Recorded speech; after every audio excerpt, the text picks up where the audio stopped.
Hi Virgo, welcome back to my channel and thank you so much for being here. I appreciate you very much. Today's reading is a bonus reading.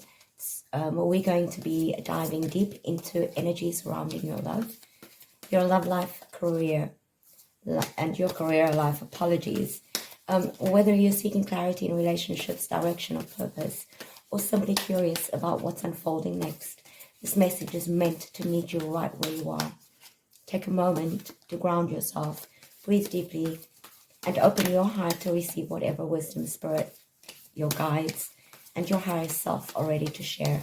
Let's explore what's rising, what's shifting, and what's aligning for your highest good.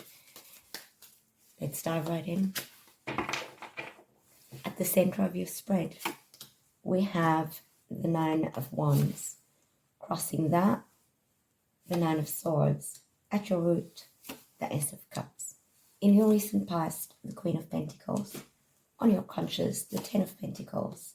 In your near future, the Six of Wands.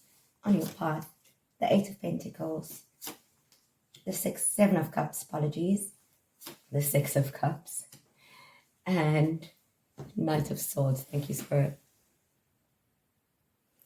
Virgo, I feel like you're exhausted, but not defeated. You've been through a lot emotionally or mentally, especially around love or career, and you're still standing. This is the card of the warrior. You've built up defenses, but your spirit refuses to quit. You're in self-protection mode, but also on the brink of a breakthrough. Challenging you, the Nine of Swords, anxiety, insomnia, or a looping inner dialogue is keeping you in fear. This is the overthinking card. You're carrying emotional pain that may not be visible to others. The challenge is not letting fear write your next chapter. The mind is loud, but it doesn't always speak truth. At your root, we have the Ace of Cups. At the heart of this entire journey is a deep desire for emotional renewal, whether it's new love, self-love, or a spiritual awakening. You crave something genuine and soul-nourishing. This is a sacred heart opening. Even if it's painful at first, your soul wants to feel again.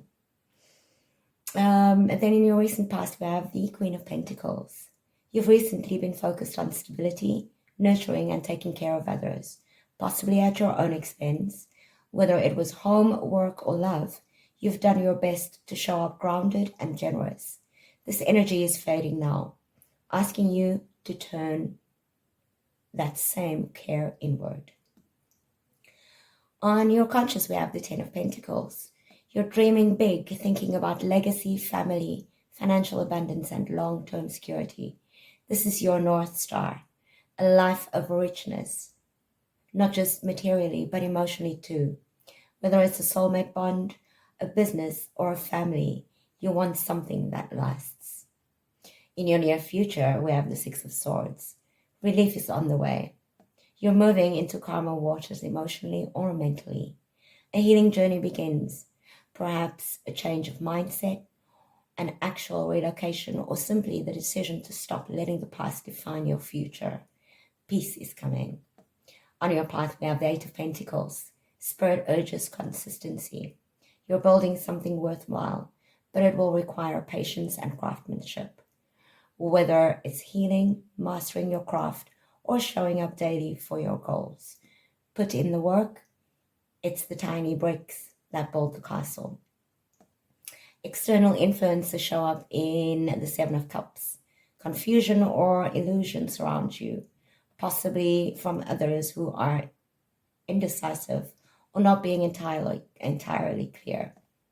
There may be too many options, distractions, or emotional entanglements pulling at your energy. Not everything is as it seems. Choose wisely. Then hopes and fears, we have the Six of Cups. You're nostalgic for a time when things felt easier, softer, perhaps even a person or situation from the past. But there's also fear in repeating old cycles. The inner child wants comfort and safety, but you're learning to give that to yourself now. Then the final outcomes, The Knight of Swords. I feel if you stay the course, swift movement or communication is coming. This may be a bold decision, a message, or a quick pivot towards clarity. You'll act with courage and purpose. Just be mindful of impulsivity. Channel the speed towards aligned action, not reaction. I feel the overall message here, Virgo, is you're weary, but you're not broken. The past has left scars, but your heart's trying to bloom again. Fear and of confusion may try to block your ways or your way, but your soul knows what it's striving for: peace, legacy, and emotional truth. Trust the healing that's already underway. Commit to the journey and take courageous steps forward, even if they're small. Thank you so much for being here once again. I appreciate you, Virgo. Let me know in the comments what resonated for you. And until I read you again, love and light.